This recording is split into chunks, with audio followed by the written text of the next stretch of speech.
Hey guys, I am here with a quick review of Disneyana Mania, which is the Disneyana fan club's kind of, well, it's like their collectible slash seminar slash historical type of show that they do each year in July.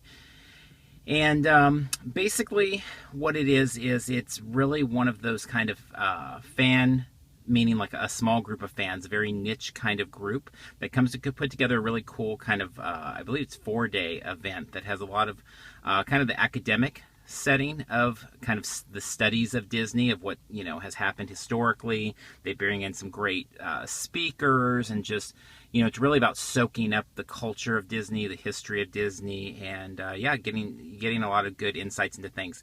And then on Sunday, it's kind of like an open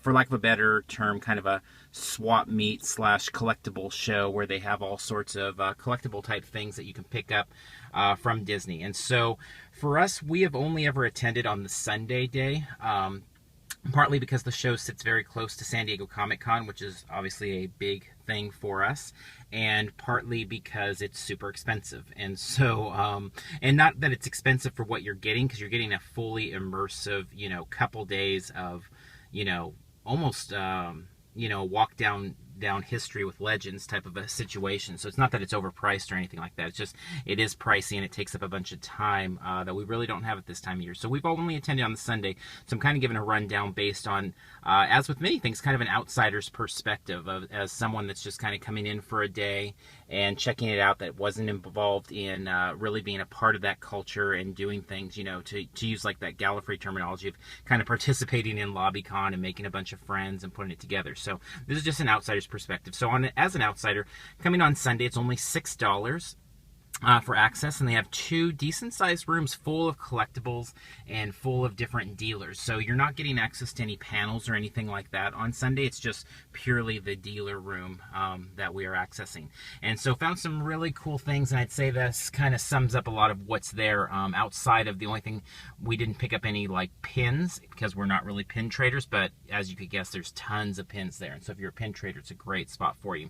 But first up, just picked up this Town Square figure set, and this is an awesome set from 1988 where you could basically put together Main Street, and even a Christmas themed Main Street. And this was one of the meet and greet parts of the sets, where it's just some characters that could meet and greet some of the other ones. And so really excited to have seen that. Only $7, which is awesome.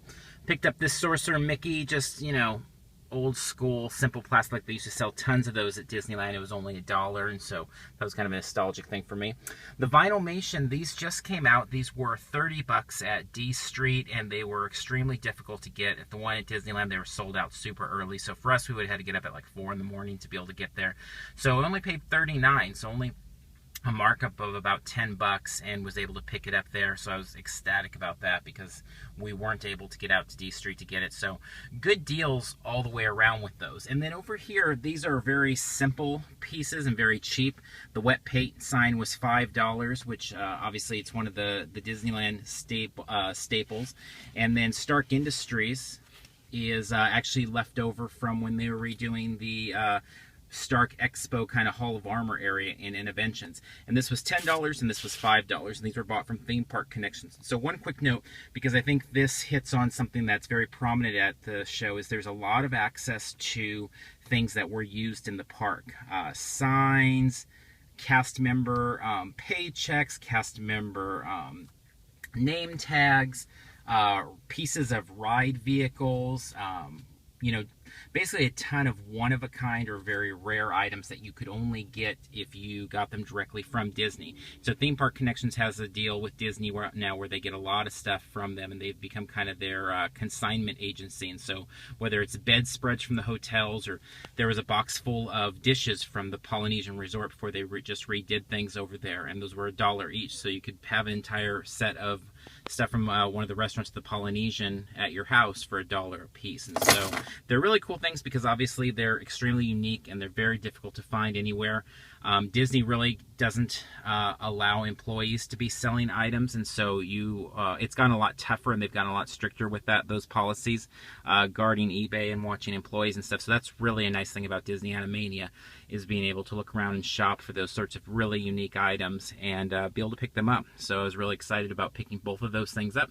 Not sure what I'll do with them, but I just always love having little pieces of the park in the house, and so we've collected quite a few of those over the years. And so in general, it's a really fun little show if you are interested in Disney. There was definitely more Marvel and Star Wars than we saw here last year, so that's interesting. We'll see if that trend continues. That being said, you can see it here outside of the Vinylmation. Most of our stuff, well, I guess the Stark Industries is Marvel too, but a lot of it was focused on kind of more pure Disney in the park type stuff and things like that. So, but lots of really cool stuff. Definitely worth the $6 to check out if you're in the area over here, just a couple blocks from Disneyland at the Wyndham over here. And so their next show is coming up. It's February 15th, which is just a one-day expo of collectibles. And so we have Gallifrey that weekend, so we probably won't be able to make it here. That kind of collides every year, but it's definitely tempting to take the drive out and spend an hour over here too and check it out for such a good price, to have access and to be able to get such good deals. So highly recommend checking it out if you are a Disney/Star Wars/Marvel collector that has a little bit of time in Anaheim. So until next time, we will see you in line somewhere.